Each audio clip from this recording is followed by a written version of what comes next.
পীর সাহেব চরমনায় রহমতুল্লাহ আলাইহি এবং তাদের পূর্ববর্তীও যারা বুজুর্গ, ওনাদের প্রত্যেকেই জবরদস্ত আল্লাহওয়ালা ছিলেন। হুজুরকে তো আমি সরাসরি দেখছি, আল্লামা ফজলুল করিম রহমতুল্লাহ আলাইহি অনেক দেখছি ছাত্র জীবনে। আমাদের চাঁদপুর ফরিদগঞ্জ যখন পড়তাম অনেক আসতেন, দেখছি আমি।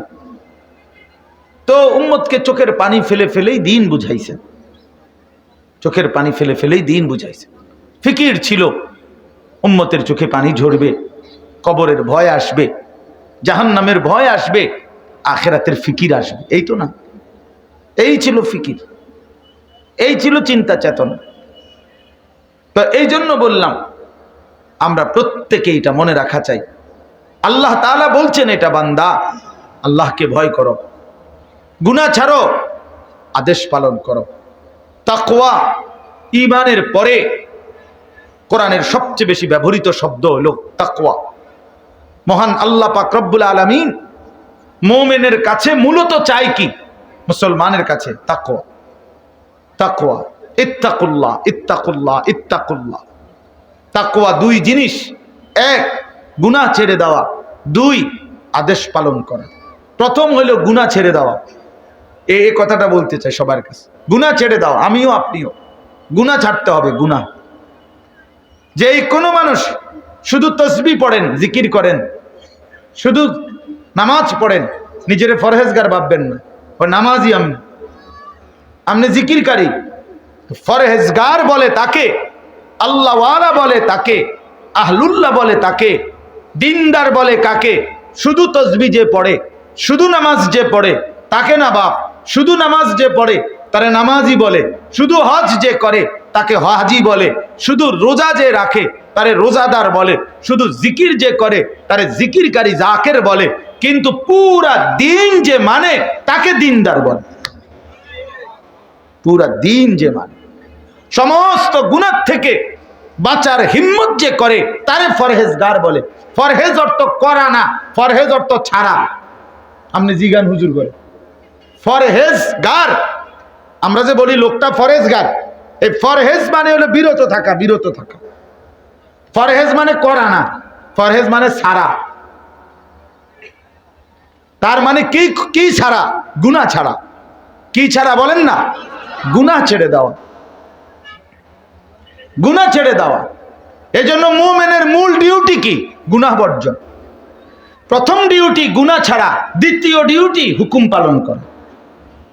আমিও তো দেখছি আপনি নামাজ পড়ছেন, তা আবার সাদওয়ানি গিয়ে টেলিভিশনের সামনে বললেন কেন? কথা বলেন না কেন? আমিও তো দেখছি আপনি নামাজ পড়ছেন, আবার মসজিদে বেরিয়ে বিড়িটা ধরাইলেন কেন? কথা বলেন।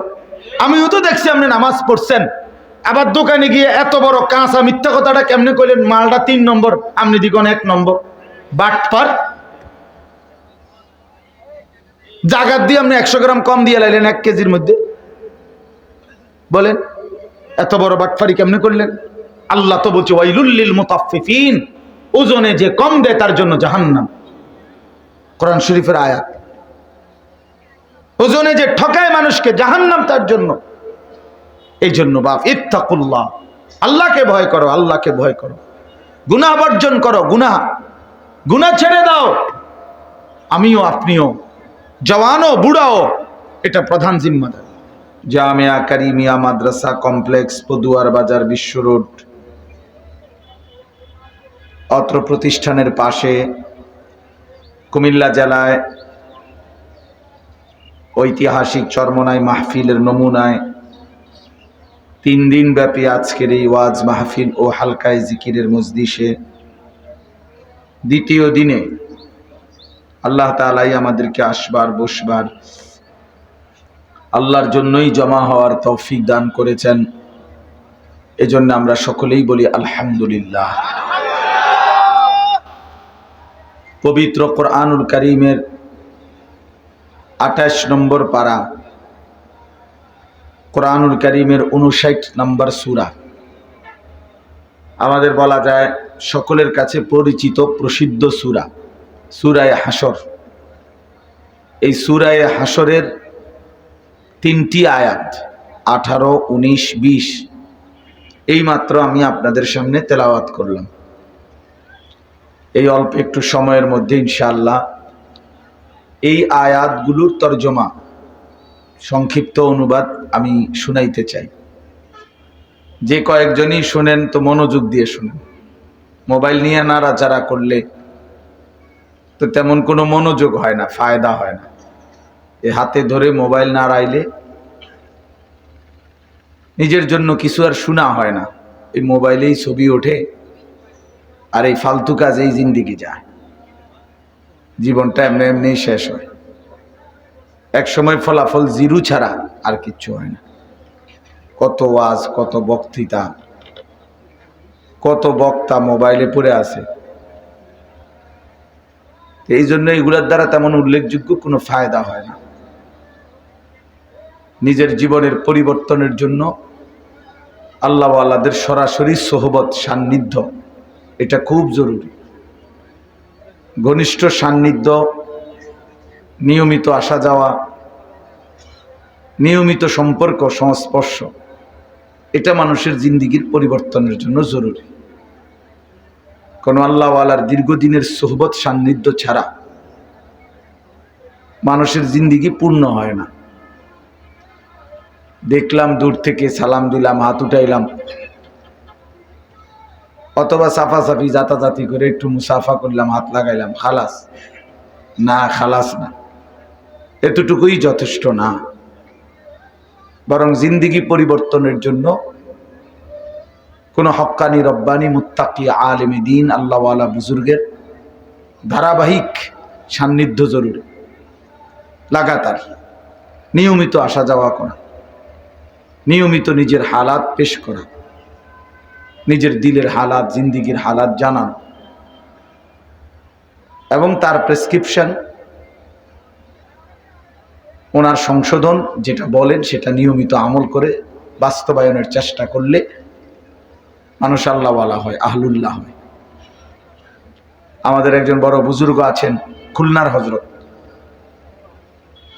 পাকিস্তান করাচির হজরত কুতবে আলম হজরত মৌলানা শাহ হাকিম মোহাম্মদ আখতার রহমতুল্লাহ আলাইহির খলিফা হজরত মৌলানা মুফতি নুরুল আমিন সাহেব, খুলনার অনেক বড় বুজুর্গ। তো হজরত বলেন যে রসুল্লাহ সাল্লাল্লাহু আলাইহি সাল্লামের কাছে দুই শ্রেণী কালেমা পড়ছে। এক শ্রেণী যারা খালেস ইমানদার সাহাবী, আরেক শ্রেণী কিছু লোক, ওরাও নিজেরা রসুল্লাহ সাল্লাল্লাহু আলাইহি সাল্লামের কাছে কালেমা পড়ছে, কিন্তু এখলাসের সাথে না, বরং ভিতরে নেফাকি রেখে, মুনাফিক হিসাবে। প্রকাশ্যে পরিচয় তো দিছে মুসলমান, যে দিলের মধ্যে ইসলামকে গ্রহণ করে না, আল্লাহ এবং রসুলকে গ্রহণ করে না। তো হজরত বলেন যে যারা সাহাবী ছিলেন তারা তাদের প্রত্যেকটা হালাত, অবস্থা নিজেদের জীবনের নবীজির কাছে পেশ করতেন, এবং নবীজি যা পরামর্শ দিতেন সেটা অনুযায়ী আমল করতেন। কিন্তু যারা মুনাফিক, তারা সবসময় আসলে সামনাসামনি কিছু তো বলতো, কিন্তু নিজেদের হালাত, দিলের অবস্থা, জিন্দিগির হালাত নবীজির কাছে পেশ করতো না, বরং ফাঁকি ঝুঁকি দিয়া পাশ কাইটা চলে যাইত। ফলে তারা মুনাফিকই রয়ে গেছে, যদিও বাহ্যিকভাবে মুসলমান পরিচয় দিছে নবীর আমল। এই জন্য হজরত এটা বলে, ইমানদারের পরিচয় হলো ইমানদার কোনো আল্লাহওয়ালার কাছে নিজের হালাত পেশ করে, আর মুনাফিকের আখলাক হলো সে তার নিজের হালাত পেশ করে না, বরং লুকায় রাখে, নিজের মতোই চলতে পছন্দ করে। এই জন্য বললাম এটা জরুরি যে আল্লাহর কথা দিল দিয়ে নিজের জন্য শোনা, এবং কোনো আল্লাহওয়ালার সোহবত, সান্নিধ্যে লাগাতার সময় কাটান। নিজে নিজে ইসলাহ হয় না, নিজে নিজে সংশোধন হয় না। আমি ভালো হইয়া চললেই তো হইল না, আপনি পারতেন না ভালো হইয়া চলতে। ভালো হইয়া চলন কোনো এত রং না, বললেই ভালো হইয়া চলে লাগবে। কারো তত্ত্বাবধান, কারো কঠোর দিক নির্দেশনা নিজের উপরে লাজিম করতে হয়, তাইলে পারা যায়। মানুষের দিল, মানুষের নফস, মনের চাহিদা সর্বপ্রথম ছেড়ে দিলে, লাগামহীন করে রাখলে নফসের প্রথম তাকাজা গুনাহের দিকে।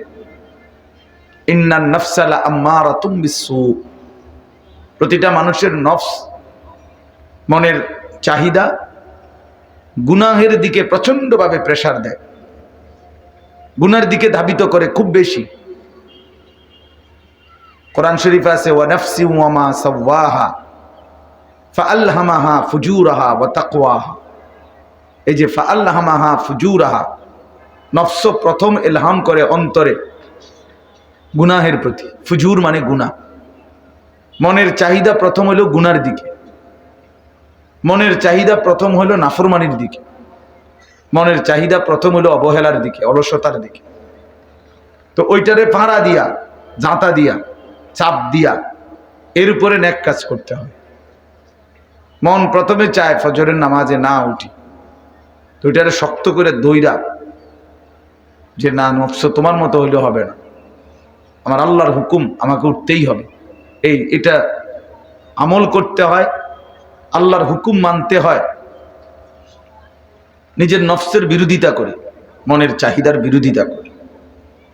এই জন্য কোনো ব্যক্তি যখন বলে যে আমি নিজে নিজে ভালো হয়ে যাব, পারবে না, নিজে নিজে হবে না। নিজে নিজে তার মন তাকে সারাক্ষণ গুনার দিকে প্রেসার দিবে, গুনার দিকে প্রেসার দেয়। যখন কোনো আল্লাহওয়ালার সোহবত সান্নিধ্য গ্রহণ করে, তো তার কঠোর দিক নির্দেশনায় সে তখন বাধ্য হয়ে, যেহেতু আল্লাহওয়ালা বলছেন 3 মাস পরে আমার আবার হালাত শোনাবা, আবার আয়সা জানাইবা, তো সে তার ভয় আছে যে আমারে আবার শুনাইতে হবে, আবার জানাইতে হবে, আবার ওনার সামনে গিয়ে দাঁড়াইতে হবে, তো আমি আবার কেমনে জবাব দেব। তো এই ফিকিরে আল্লাহর ভয় তার মধ্যে আসে এবং আমলের তৌফিক হয়। এই জন্য কোরআনুল কারীমের মধ্যে তাজকিয়া, আত্মশুদ্ধি, ইসলাহ নিজে নিজে করতে বলেন। কোথাও কোরআনে নাই যে তোমরা নিজে নিজে আত্মশুদ্ধি করে নাও, নিজে নিজে নিজের ইসলাহ করে নাও। না না, কোরআন শরীফে আছে নবীজি সাল্লাল্লাহু আলাইহি সাল্লামের দায়িত্ব কি, আল্লাহ তাআলা কেন পাঠিয়েছেন তাকে। এই ক্ষেত্রে একটা হলো ওয়ায়ুযাক্কিহিম, কোরআন শরীফের স্পষ্ট আয়াত। আল্লাহ তাআলা বলেন বন্ধু আপনার জিম্মাদারি, আপনি আপনার উম্মতের তাজকিয়া, দিল আত্মা বিশুদ্ধ করে দিবেন সমস্ত গুনাহের কালিমা থেকে, মন্দ আখলাক থেকে। আপনি আপনার উম্মতের দিল, অন্তরাত্মা, ভেতর পরিশুদ্ধ করবেন। তাহলে বোঝা গেল কেউ আপনার কাছে আসবে, আপনি করবেন, তাহলে একা একা না, নিজে নিজে। আপনার উম্মতকে বলিয়েন নিজেরা নিজেরা যেন ইসলাহ হয়ে যায়, না এটা বলেন ওয়ায়ুযাক্কিহিম, আপনি করবেন। কোরআন শরীফে আছে ওয়ালাউলা ফাদলুল্লাহি আলাইকুম ওয়া রাহমাতুহু মা যাকা মিনকুম মিন আহাদিন আবাদা ওয়ালাকিন্নাল্লাহা ইউযাক্কি মান ইয়াশা। আল্লাহ তাআলা বলেন যদি আল্লাহর দয়া এবং রহম না হয়, তাহলে তোমরা কেহই নিজে নিজের ইসলাহ, শুদ্ধ, তাজকিয়া, আত্মশুদ্ধি করতে পারবে না। সরাসরি কোরআনের আয়াত। মা যাকা মিনকুম মিন আহাদিন আবাদা, আবাদান মানে কখনোই, কখনোই নিজের ইসলাহ, নিজের সংশোধন নিজে করতে পারবা না যদি আল্লাহর দয়া না হয়। এরপরে আল্লাহ বলেন ওয়ালাকিন্নাল্লাহা ইউযাক্কি মান ইয়াশা, বরং শুনে নাও আল্লাহ তাআলা যাকে ইচ্ছে করেন তিনি তাকে বিশুদ্ধ করেন, পবিত্র করেন। তাহলে অন্তরাত্মা আল্লাহ তাআলা পবিত্র করে দেন। অন্তরাত্মা পবিত্রের জন্য রসুলের কাছে আসতে হয়, আর রসুলকে আল্লাহ দায়িত্ব দিয়েছেন আপনার কাছে আসলে আপনি আপনার অনুসারীদের তাজকিয়া করবেন, বিশুদ্ধ করবেন, অন্তরাত্মা পবিত্র করবেন।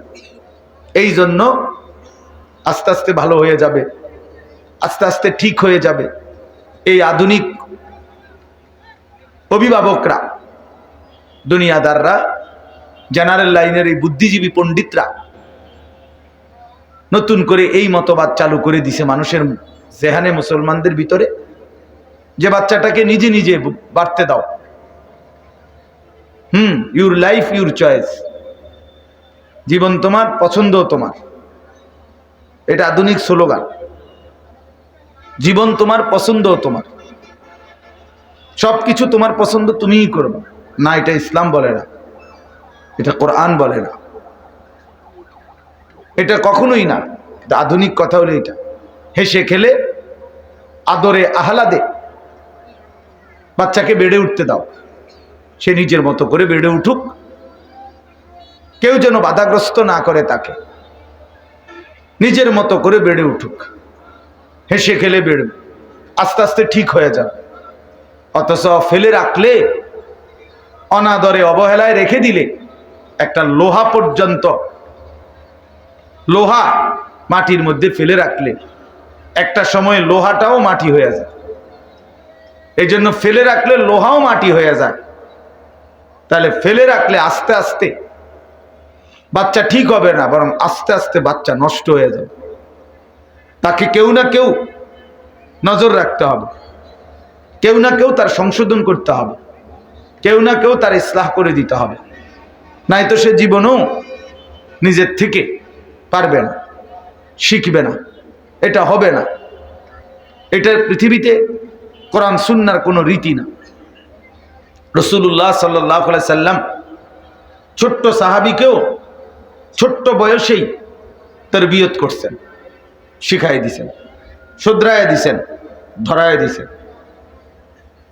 5 বছর বয়সে হযরত হাসান, রাসূলুল্লাহ সাল্লাল্লাহু আলাইহি সাল্লামের নাতি, বড় নাতি, মা ফাতেমার বড় ছেলে যে হাসান, উনি মসজিদে নববীর বারান্দা থেকে একটা খেজুর, সদকার মান্নতের খেজুর খাইয়া ফেলছিলেন। আল্লাহ নবী সাল্লাল্লাহু আলাইহি সাল্লাম সাথে সাথে ওনাকে বলছেন কাহ কাহ, মানে ওয়াক ওয়াক, ফেলো, এটা মুখের থেকে ফেলাই দিছেন এবং বলছেন আমা তাআলাম ইন্না লা নাকুলুস সাদাকা, তুমি কি জানো না নাতি, আমরা নবী বংশ, আমাদের জন্য সাদকা মান্নত খাওয়া হারাম, নিষেধ। এই যে সংশোধন করে দিছে। অথচ না, বাচ্চা মানুষ একটা খেজুর খাইয়া ফেলছে, আমার ঘর থেকে আরো 5টা খেজুর দিয়ে দেবো, এটাও বলতে পারতেন। এটা আদর হইতো, আহ্লাদ দেখাইতো, কিন্তু বাচ্চার ইসলাহ হইতো না, বাচ্চার সংশোধন আর কোনোদিন হবে না। সে তো আর শিখলো না, সে তো আর আখলাক শিখলো না, আখেরাত শিখলো না। রাসূলুল্লাহ সাল্লাল্লাহু আলাইহি সাল্লাম ওনার একজন অল্প বয়স্ক সাহাবী, 10 বছরের, নবী সাল্লাল্লাহু আলাইহি সাল্লামের সাথে একদিন খাইতে বসছে, একই দস্তরখানে খাইতে বৈশা কেবল হাত নাড়ানাড়ি করে, একবার এটা ধরে একবার ওইটা ধরে, বাচ্চাদের স্বভাব। আল্লাহর নবী সাল্লাল্লাহু আলাইহি ওয়াসাল্লাম ওনাকে সাথে সাথে বলছেন, ইয়া গোলাম, হে প্রিয় বৎস, সাম্মিল্লাহ, বিসমিল্লাহ বলো, কুল বিয়ামিনিকা, ডান হাতে খাও, কুল মিম্মা ইয়ালিকা, তোমার সামনের থেকে খাও।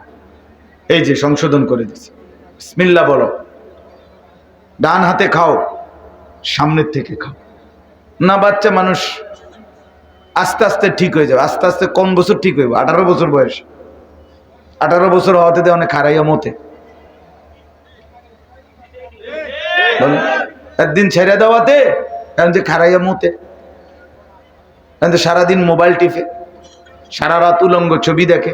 তা আপনি না বললেন আস্তে আস্তে ঠিক হয়ে যাব, অন্তত আস্তে আস্তে পুরো নষ্ট হয়ে গেছে, বাদ হয়ে গেছে। এখন দি কিশোর গ্যাং হয়ে গেছে, এখন দি 14 বছরের সন্ত্রাসী, 14 বছরের চাঁদাবাজ, 14 বছরের মাস্তান, 14 বছর বয়সী নারী নির্যাতনকারী, ক্লাস 8-এ পড়ে ধর্ষক। এমন হলো কেন? কবি হেরেনা আদর দিলেন খুব, আহ্লাদ দেখাইলেন খুব। এই জন্য আখলাক, জিন্দিগি গঠন, ছোট কিংবা বড়, কারো নিজ দায়িত্বে হয় না। এটা হলো আমার মূল বিষয় বুঝানো, নিজ দায়িত্বে হয় না, কোনো না কোনো আল্লাহ ওয়ালার সোহবত, কারো ছায়া, কারো নেগরানি, কারো তত্ত্বাবধান, কারো তরবিয়ত থাকতে হয়, যেখান থেকে হোক খুঁজে নিতে হয়। এই জন্য আউলিয়া কেরাম, বুজুর্গ যারা, ওনাদের শায়েখ মৃত্যুবরণ করলে ওনারা কখনোই এই বায়াত শূন্য থাকেন না, বরং বুড়া মানুষ, শায়েখ নিজে বুড়া হুজুর আল্লাহওয়ালা, কিন্তু এরপরে ওনার শায়েখ ইন্তেকাল করছে, তো উনি আবার কারো কাছে রুজু করে, আরেকজন কোন আল্লাহওয়ালার হাতে নিজেকে সোপর্দ করে। কেন? যে মৃত্যু পর্যন্তই আমার ইসলাহ দরকার। 90 বছর হয়ে গেছে, উনি বুজুর্গ, কাজে উনি এখন কামেল, উনি একেবারে কমপ্লিট বেহেস্তি, এরকম নিশ্চয়তা দেওয়ার অধিকার কারো আছে? তাইলে এই জন্য 90 বছর বয়সেও অনিরাপদ একা চললে, 100 বছর বয়সেও অনিরাপদ একা চললে, একা চলতে নেই। এই জন্য আল্লাহ তাআলা কোরআনুল কারীমের মধ্যে বলছেন, অত্তাবি' সাবিলা মান আনাবা ইলাইয়া, যারা আমার দিকে ঝুঁকে আসছে, আমি আল্লাহর দিকে ফিরছে, আমার এমন প্রিয় বান্দাদেরকে তুমি অনুসরণ করো। অত্তাবি', আল্লাহ বলছেন কোরআনের আয়াত। তাহলে কি একা চলতে বলছে? বলেন না, কাউকে অনুসরণ করতে বলছে, কাউকে অনুসরণ করতে বলছে। আরে নবী সাল্লাল্লাহু আলাইহি সাল্লামের মতো প্রিয়তম রাসূলকে আল্লাহ বলছে, ওয়াসবির নাফসাকা মা'আল্লাযীনা ইয়াদউনা রাব্বাহুম বিল গাদাতি ওয়াল আশিয়্যি ইউরিদুনা ওয়াজহা, সূরা কাহফের আয়াত। আল্লাহ তাআলা নবী সাল্লাল্লাহু আলাইহি সাল্লামকে বলছে, বন্ধু, দিবানিশি আপনি নিজেকে আমার ওই বান্দাদের সাথে মিলায়া রাখেন যারা সকাল সন্ধ্যায় আমার সন্তুষ্টির জন্য আমি আল্লাহকে ডাকে, আমার বন্দেগী করে। খুদ রাসূল সাল্লাল্লাহু আলাইহি সাল্লাম, অর্থাৎ তাফসীরের মধ্যে আছে যে আল্লাহ তাআলা যেন বুঝাইতে চাইছেন, বন্ধু, এই আবু বকর, ওমর, ওসমান, আলী, এই তালহা, জুবায়ের, এই আপনার বেলাল, আপনার খাব্বাব, খুবাব, এই সাহাবীগুলো, এগুলোর নিয়ে সাথে রাখেন, এদের সাথে উঠা বসা আগলায় রাখেন, এদেরকে আগলায় রাখেন। তাই কাউকেই আল্লাহ তাআলা একা চলতে বলেন না, একা। সূরা ইউসুফের মধ্যে আছে, ইউসুফ আলাইহিস সালাম আল্লাহর কাছে দোয়া করতেন, তাওয়াফানি মুসলিমান ওয়া আলহিকনি বিস-সালিহিন, আল্লাহ আমাকে আপনার আনুগত্যশীল বান্দা হিসাবে মৃত্যু দিয়েন এবং নেককারদের সঙ্গী বানায় দিয়েন। আলহিকনি বিস-সালিহিন, সালিহিনদের সাথে মিলায় দিয়েন, নেককারদের সঙ্গী বানায় দিয়েন। কোরআন শরীফে আছে, ইব্রাহিম আলাইহিস সালাম দোয়া করতেন, রব্বি হাবিলি হুকমান ওয়া আলহিকনি বিস-সালিহিন। একই কথা, আল্লাহ আমাকে হিকমত দান করেন এবং আপনার প্রিয় বান্দাদের সঙ্গী বানায় দেন, সঙ্গী বানায় দেন। হযরত সুলাইমান আলাইহিস সালাম দোয়া করতেন, ওয়া আদখিলনি বিরাহমাতিকা ফি ইবাদিকাস সালিহিন, আল্লাহ আপনি আপনার দয়ায় আমি সুলাইমানকে আপনার সালিহিন নেককার বান্দাদের অন্তর্ভুক্ত করে দিয়েন, তাদের অন্তর্ভুক্ত করে দিয়েন। অথচ প্রত্যেক নবী, নবীর জামানায় ওনার চাইতে শ্রেষ্ঠ নেককার কে? বুঝেন নাই কথা? যে কোনো নবী ও ওনার আমলে ওনার চাইতে বড় নেককার কে? আর কেউ উম্মত বুঝি ওনার চাইতে বড় নেককার হবে? তাহলে বোঝা গেল উনি যে নেককারদের সঙ্গী হতে চাইতেছেন, তো উনি তো ওনার উম্মতেরই, উম্মতের মধ্যে যারা নেককার তাদের সঙ্গী হইতে চাইতেছে, তাদের সঙ্গী হইতে চাইতেছে। তাইলে প্রিয় মানুষের সান্নিধ্য, প্রিয় বান্দার সান্নিধ্য, আল্লাহর নেক বান্দাদের সংস্পর্শ বহুত জরুরি, বহুত জরুরি, বহুত জরুরি। পৃথিবী যত আধুনিক হচ্ছে তত মানুষকে সবাই প্রযুক্তির মধ্যেই আকৃষ্ট করতেছে। সরাসরি সোহবত, সান্নিধ্য, সাহচর্য, এটা থেকে দিন দিন বঞ্চিত করে দিচ্ছে। আজকের নতুন জেনারেশন, যে দুই জেনারেশন, জেনারেশন জেড এবং জেনারেশন আলফা, আধুনিক গবেষকরা যেটা বলে, এই নতুন জেনারেশন হলো দুইটা জেনারেশন এখন। একটা হলো 1997 থেকে 2012 পর্যন্ত যাদের জন্ম, তারা হলো জেনারেশন জেড, জেন জি যাদেরকে বলে। আরেকটা হলো 13 সাল থেকে যারা জন্ম, 2013, তারা হলো জেনারেশন আলফা। এগুলা কোরআন শরীফের কথা না, মানে এগুলো আধুনিক পণ্ডিত বুদ্ধিজীবীদের গবেষণা আর কি। এই দুই জেনারেশন সম্পূর্ণ, অর্থাৎ এখন থেকে এদের এই পুরা মেজাজ সম্পূর্ণ সব কিছু প্রযুক্তি নির্ভর, অনলাইন নির্ভর, মোবাইল নির্ভর। জীবনের সমস্ত স্বপ্ন, ইচ্ছা, আশা, আকাঙ্ক্ষা, আনন্দ, বেদনা, জীবনের সব কিছু মোবাইলের মধ্যে। হাসে তো মোবাইলেই হাসে, কাঁদে তো মোবাইল দেখে কাঁদে, কথাবার্তা লেনদেন করে তো মোবাইলে, কারো কথার পক্ষ দেয় তো মোবাইলে, কারো কথার বিরোধিতা করে মোবাইলে। অর্থাৎ এইটাই তার জিন্দিগি, এটাই তার জিন্দিগি। দেখবেন কোথাও কদ্দুর কোনোখানে কদ্দুর ক্রিকেট খেলাও নেই। আপনি সাম আসেনি কোথাও ক্রিকেট খেলে, ফুটবল খেলা, কদ্দুর দৌড়াদৌড়ি করে বাচ্চা কাচ্চা, এগুলো আসেনি এগুলো খেলে। আমরা যে পুরা গ্রাম শুদ্ধ দৌড়াইছি ছোটবেলায়, কত রং বেরঙ্গের খেলা ছিল না আগে আমাদের আমলে, গোল্লা সুট, দাঁড়িয়া বান্দা, হ্যাঁ, তারপরে ওই মানে খুঁজা বাইর করন, লুকাইতাম জায়গায় জায়গায়, তোহাইয়া বাইর করতো। এগুলো এগুলোর পরের গুলোও তো নাই। আমি তো পরীক্ষা দিয়ে আসছি, পরীক্ষা দিয়ে আইসা আরো কদ্দুর ঘন্টাখানিক খেললা পরে আইসি বাসায় ভাত খাইতাম। মায়ে কইতেছে কিরে ভাত খাইতে তো দেরিতে আইলা কেন? বলছি মা ওই ওরা যে খেলতে আছে এনে একটু চাইছি। মা কহ বুঝছি তুইও খেলছ। আমি আমারও একটু লইছে, তারা আমার খেলাত নেওয়া নেই তো আমি খেলছি, নালিকের খেললাম। তার মানে হইলেও তখন তো একটু দৌড়ঝাঁপ ছিল, কিছুটা নড়াচড়া ছিল শরীরের, কিন্তু অপদার্থ সন্তান এখন এমন হালাত হয়েছে, কোনো দিকে পৃথিবীতে আর কেউ আছে সে আর কোনো দিকে চায় না, তার একটা মিনিট সময় নেই কোনো দিকে পৃথিবীর। হ্যাঁ, আপনি যদি আমার সাথে পৃথিবীর কোনো মানুষ সম্পর্ক করতে হয় মোবাইলের মাধ্যমে আসেন, আলগা হইতো না, আলগা আমার টাইম নেই। এই হালাত প্রজন্মের, এই জেনারেশনের এই হালাত। জীবনের সব কিছু আনন্দ, বেদনা, আবেগ, অনুভূতি, ভালোবাসা, চিন্তা, চেতনা সব কিছু এই ডিভাইস, মোবাইল, অনলাইন, এই নতুন আধুনিকতা, এই প্রযুক্তি। তো এটা কোথায় গিয়ে থামবে? এটা থামবে কোথায় বলেন? এটা আমাদের এই জেনারেশন কোথায় গিয়ে না থামবে? এর শেষ কোথায়? পৃথিবীতে এর আগের আধুনিক প্রযুক্তি চলে গেছে, এগুলোও চলে যাবে। টেলিফোন হারায় গেছে, টেলিগ্রাফ হারায় গেছে,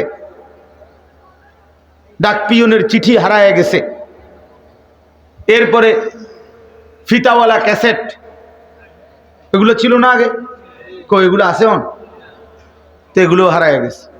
সিডি আপনার চ্যাপ্টা চ্যাপ্টা যেগুলো, এগুলো হারায় গেছে। তো এতগুলো জন যেহেতু পৃথিবী থেকে নিশ্চিহ্ন হয়ে গেছে, এগুলো যাবে না, কোনো সন্দেহ নাই। এই ফেসবুক, ইউটিউব এগুলো চলে যাবে, কিন্তু যে ছেলেটা তার চরিত্রটা নষ্ট করলো সে তো এইটা আর জীবন থেকে আলাদা করতে পারবে না। তার ভালো কিংবা মন্দ কৃতকর্ম নিয়ে তাকে তো হাসরের ময়দানে যাইতে হবে। মোবাইলে না থাকবে না, কিন্তু তোমার আমলগুলো নিয়ে তুমি তো যাইতে হবে। আধুনিকতা না থাকবে না। ওই দেখেন ওই ছেলে কি মনোযোগ দিয়া মোবাইলের দিকে, এই দেখেন, এই যে হাতে ধরে রাখছে, এই অপদার্থ তো বুঝেও না। দেখছেন,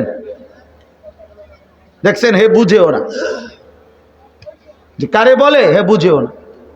হ্যাঁ, এই জিন্দিগি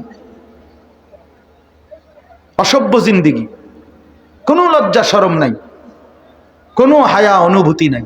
আমি এবং আমার মোবাইল, ডানে বামে কে, আলেম না গাইরা আলেম, বয়স্ক না মুরব্বী, মাহফিল না মাদ্রাসা, কোনো কিছু না। কেউ কিছু মনে করবে কি করবে না এত কিছু আমার দরকার, আমি এবং আমার মোবাইল। আমরা ওই পর্যায়ে পৌঁছে, আমি ডাইরেক্ট আমার সোজা হিসাব। এতটুকু বিবেক আসলো না কেন যে হুজুর তো এই কথাগুলোই বলতেছে এখন? এই জন্য বললাম বাপ, আমার অর্থ হলো এই কথা বলা, সোহবত, সান্নিধ্য আগে তো ছিল। বাবা সন্তানকে আল্লাহওয়ালা হক্কানি রব্বানি বুজুর্গের হাতে তুলে দিতেন, বারবার আল্লাহওয়ালাদের কাছে নিয়ে যাইতেন, কোনো না কোনোভাবে চেষ্টা করতেন কোনো আল্লাহওয়ালার সাথে আমার সন্তান জুড়ে যাক, আমার ফ্যামিলি জুড়ে যাক। দাওয়াত দিয়ে আনতেন ঘরে, হুজুর আপনি শুধু কদ্দুর কদম ফেলবেন আমার ঘরে, আপনি কদ্দুর আমার ঘরওয়ালাদের জন্য দোয়া করে দিবেন, এই মানসিকতা ছিল। কিন্তু এখন বাচ্চা তার বাবা মার থেকে শূন্য, সে তার মতো, বাবার চিন্তা চেতনা একরকম, সন্তানের চিন্তা চেতনা আরেক রকম। বাবারে দেখলে সন্তান চিনা যাবে না, সন্তানরে দেখলে বাপরে চিনা যাবে না, চিনা যাবে না। এই জন্য আমরা, আমার এই ছোট্ট কথা আপনাদের কাছে, এই আপনারা এই যে কয়জন শুনছেন, আমার কোনো কম বেশি নিয়ে কোনো পেরেশানি নাই, কিন্তু একজন হলে একজনকেই বললাম, আপনি আপনার জীবনের টার্গেট বানাবেন। আপনার জীবনের মূল ডিউটি হলো আপনার নিজের সংশোধন, আপনার পরিবারের সংশোধন। কাঠ পালং সোফা ফার্নিচারের সাজগোজ না, মানুষ গড়া মানুষ, স্ত্রীর হালাত, ছেলে মেয়ের হালাত, এদের ইমান আমল, এদের আখেরাত, এটা হলো এক মুসলমানের মূল ডিউটি। ঘর যেমনই হোক, ফার্নিচার যেমনই হোক, ঘরে খাট থাকুক বা না থাকুক, প্রয়োজনে মাটিতেই শুইলেন, কিন্তু সন্তান যেন আল্লাহ না ভুলে, আখেরাত যেন না ভুলে, বউ যেন নাফরমান না হয়, বেহায়া না হয়, বেপর্দা না হয়। হিসাব লাগানো উচিত, আজকের দুনিয়া থেকে আগামীর আখেরাতের জন্য কি পাঠাইলাম, কি পাঠাইলাম। আল্লাহ তাআলা এই কথাটাই এই আয়াতে বলছেন। এবার এই আয়াতের তর্জমা শুনেন, তাইলেই আমার কথা শেষ। আল্লাহ তাআলা বলেন, ইয়া আইয়ুহাল্লাযীনা আমানুত্তাকুল্লাহ, হে ঈমানদারগণ, ইত্তাকুল্লাহ, হে ঈমানদার, হে মুমিন, আমি তোমাদেরকে বলছি। 89 বার, 8, 9, 89 কোরআনুল কারীমের মধ্যে 89 বার আল্লাহ তাআলা এই শব্দটা বলছেন, হে ঈমানদারগণ, ইয়া আইয়ুহাল্লাযীনা আমানু, হে ঈমানদারগণ, হে ঈমানদারগণ। 89 বার ডেকে ডেকে ডেকে ডেকে আমাকে আপনাকে আল্লাহ তাআলা ডাকছেন। যদি হাসরের ময়দানে আল্লাহ প্রশ্ন করে, বান্দা 89 বার আমি তোমার ঈমান ধরে ডাক দিছি, তোমারে মুমিন বলে ডাক দিয়েছি, আর কতবার ডাকলে তুমি আমার কথা শুনতা? আর কতবার ডাকলে তুমি আমার কথা বিশ্বাস করতা? 80 বারের চাইতে বেশি নামাজের কথা বলছি, আর কতবার বললে তুমি 5 ওয়াক্ত নামাজ পড়তা, তোমার ছেলে মেয়ে স্ত্রী সন্তান পড়তো? এক একটা কথা আমি আল্লাহ তাআলা কোরআনুল কারীমে বলেছি বারবার। 23 বছর একটানা কোরআন নাজিল করেছি, 23 বছর, 23টা বছর বন্ধুর কাছে আমি কোরআন নাজিল করেছি। আর কতদিন নাজিল করলে তুমি মেনে নিতা? বলে কোনো জবাব হবে তখন? বাবারা, আপনাদেরকে বলি, আপনারা আল্লাহ ওয়ালার সোহবতেই থাকেন, আমরা জানি। পীর সাহেব চরমনায় রহমতুল্লাহ আলাই এবং তাদের পূর্ববর্তীও যারা বুজুর্গ, ওনাদের প্রত্যেকেই জবরদস্ত আল্লাহ ওয়ালা ছিলেন। হুজুরকে তো আমি সরাসরি দেখছি। আল্লামা ফজলুল করিম রহমতুল্লাহ আলাই অনেক দেখছি ছাত্র জীবনে। আমাদের চাঁদপুর ফরিদগঞ্জ যখন পড়তাম অনেক আসতেন, দেখছি আমি। তো উম্মতকে চোখের পানি ফেলে ফেলেই দিন বুঝাইছেন, চোখের পানি ফেলে ফেলেই দিন বুঝাইছেন। ফিকির ছিল উম্মতের চোখে পানি ঝরবে, কবরের ভয় আসবে, জাহান্নামের ভয় আসবে, আখেরাতের ফিকির আসবে। এই তো না, এই ছিল ফিকির, এই ছিল চিন্তা চেতনা। তো এই জন্য বললাম, আমরা প্রত্যেকে এটা মনে রাখা চাই। আল্লাহ তাআলা বলছেন, এটা বান্দা, আল্লাহকে ভয় করো, গুনাহ ছাড়ো, আদেশ পালন করো। তাকওয়া ঈমানের পরে কোরআনের সবচেয়ে বেশি ব্যবহৃত শব্দ হলো তাকওয়া। মহান আল্লাহ পাক রব্বুল আলামিন মুমিনের কাছে মূলত চায় কি? মুসলমানের কাছে তাকওয়া, তাকওয়া, ইত্তাকুল্লাহ, ইত্তাকুল্লাহ, ইত্তাকুল্লাহ। তাকওয়া দুই জিনিস, এক গুনাহ ছেড়ে দেওয়া, দুই আদেশ পালন করা। প্রথম হলো গুনাহ ছেড়ে দেওয়া। এই কথাটা বলতে চাই সবার কাছে, গুনাহ ছেড়ে দাও, আমিও আপনিও গুনাহ ছাড়তে হবে। গুনাহ, যেই কোনো মানুষ শুধু তসবিহ পড়েন, জিকির করেন, শুধু নামাজ পড়েন, নিজের ফরহেজগার ভাববেন না, ও নামাজি আপনি জিকিরকারী। ফরহেজগার বলে তাকে, আল্লাহওয়ালা বলে তাকে, আহলুল্লাহ বলে তাকে, দিনদার বলে কাকে? শুধু তসবিহ যে পড়ে, শুধু নামাজ যে পড়ে তাকে না বাপ। শুধু নামাজ যে পড়ে তারে নামাজি বলে, শুধু হজ যে করে তাকে হাজি বলে, শুধু রোজা যে রাখে তারে রোজাদার বলে, শুধু জিকির যে করে তারে জিকিরকারী জাকের বলে, কিন্তু পুরা দিন যে মানে তাকে দিনদার বলে। পুরা দিন যে মানে, সমস্ত গুনাহ থেকে বাঁচার হিম্মত যে করে তারে ফরহেজগার বলে। ফরহেজ অর্থ করা না, ফরহেজ অর্থ ছাড়া। আপনি জিগান হুজুর করে ফরহেজগার, আমরা যে বলি লোকটা ফরহেজগার, এই ফরহেজ মানে হলো বিরত থাকা, বিরত থাকা। ফরহেজ মানে করা না, ফরহেজ মানে ছাড়া। তার মানে কি কি ছাড়া? গুনাহ ছাড়া। কি ছাড়া বলেন না? গুনাহ ছেড়ে দেওয়া, গুনাহ ছেড়ে দেওয়া। এজন্য মুমিনের মূল ডিউটি কি? গুনাহ বর্জন। প্রথম ডিউটি গুনাহ ছাড়া, দ্বিতীয় ডিউটি হুকুম পালন করা। আমিও তো দেখছি আপনি নামাজ পড়ছেন, তা আবার সাদওয়ানি গিয়ে টেলিভিশনের সামনে বললেন কেন? কথা বলেন না কেন? আমিও তো দেখছি আপনি নামাজ পড়ছেন, আবার মসজিদে বেরিয়ে বিড়িটা ধরাইলেন কেন? কথা বলেন। আমিও তো দেখছি আপনি নামাজ পড়ছেন, আবার দোকানে গিয়ে এত বড় কাঁচা মিথ্যা কথাটা কেমনে কইলেন? মালটা 3 নম্বর, আপনি দিগন 1 নম্বর। বাটপার। জাগাত দিয়ে আপনি 100 গ্রাম কম দিয়ে লাইলেন 1 কেজির মধ্যে। বলেন এত বড় বাটপারি কেমনে করলেন? আল্লাহ তো বলছে ওয়াইলুল লিল মুতাফফিফিন, ওজনে যে কম দেয় তার জন্য জাহান্নাম। কোরআন শরীফের আয়াত। ওজনে যে ঠকায় মানুষকে, জাহান্নাম তার জন্য। এই জন্য বাপ, ইত্তাকুল্লাহ, আল্লাহকে ভয় করো, আল্লাহকে ভয় করো। গুনাহ বর্জন করো, গুনাহ গুনাহ ছেড়ে দাও।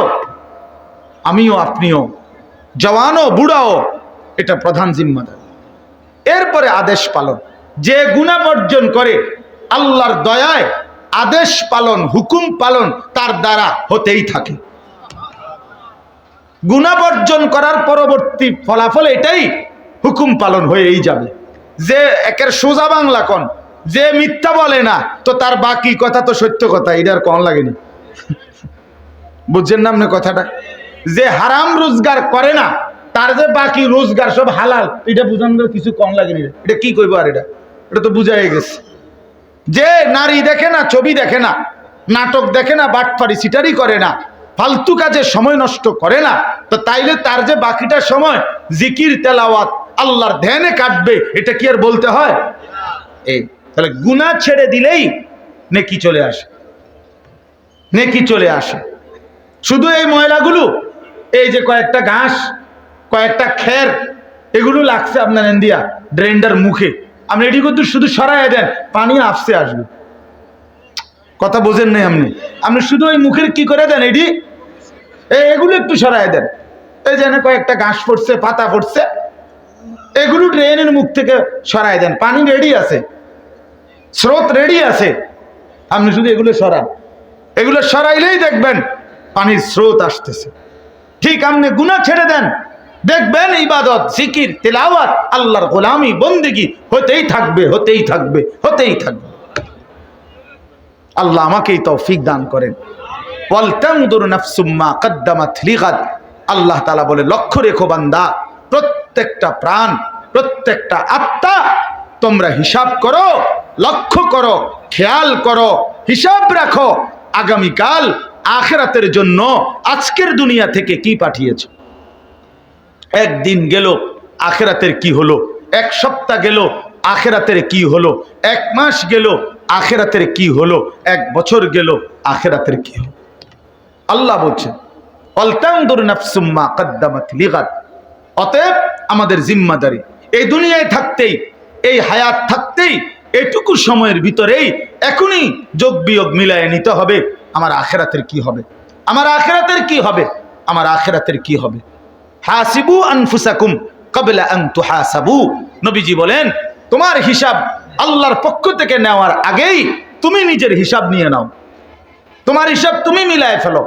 আল কাইয়িসু মান দানা নাফসাহু ওয়া আমিলা লিমা বা'দাল মাউত। নবীজি বলেন বুদ্ধিমান সে যে নিজের হিসাব করে এবং মৃত্যু পরবর্তীর জন্য আমল করে। শেষ আমার কথা, ওয়াত্তাকুল্লাহ, আল্লাহ বলে বান্দা আবারও বলছি আল্লাহকে ভয় করো, আল্লাহকে ভয় করো। ইন্নাল্লাহা খাবীরুম বিমা তা'মালুন, আল্লাহ তোমাদের যাবতীয় কর্মকাণ্ড একাকী প্রকাশ্য গোপন রাত দিন সকাল দুপুর হাসি কান্না সবকিছু খবর রাখতেছে কিনা বলেন। ওয়ালা তাকুনু কাল্লাযীনা নাসুল্লাহা ফাআনসাহুম আনফুসাহুম, আল্লাহ বলেন বান্দা আমারে লম্বা সময় ভুলে যেও না। আমি আল্লাহকে যদি দীর্ঘদিন ভুলে যাও, আমার হুকুম ভুলে যাও, গুনাহ থেকে বিরত না হও, একদিন আমি তোমার আখিরাত ভুলায় দেব, তোমার কবর ভুলায় দেব, তোমার পরকালীন জিন্দেগি ভুলায় দেব। উলাইকা হুমুল ফাসিকুন, তুমি তখন শুধুই কেবল থাকবা পাপী, নাফরমান নাফরমান নাফরমান। যেদিন আখিরাত ভুলায় দেব আমি আল্লাহ, সেদিন দুনিয়ায় তোমার পরিচয় হবে সুদখোর, ঘুষখোর, হারামখোর, জেনাখোর, ব্যভিচারী, এমন কোন পাপের নামে পাপী হইয়া এই পরিচয় ছাড়া আর কোনো পরিচয় তোমার থাকবে না। আল্লাহ আমাদের প্রত্যেককে মাফ করে দেন, জীবনটা সুন্দর করেন। কোন আল্লাহওয়ালা বুজুর্গ হক্কানি রব্বানি মুত্তাকির তত্ত্বাবধানে জীবন গঠন করেন, আল্লাহ কবুল করেন, তৌফিক দান করেন। আজকের এই 3 দিন ব্যাপী ঐতিহাসিক এই মাহফিলকে আল্লাহ তাআলা ভরপুর কবুল করে নেন। আপনাদের এই আশা বসা এই ইন্তজাম সবকিছুর মধ্যে আল্লাহ তাআলা খায়রের ফয়সালা করেন, আমিন। সুবহানাল্লাহি ওয়া বিহামদিহি, সুবহানাকাল্লাহুম্মা বিহামদিকা,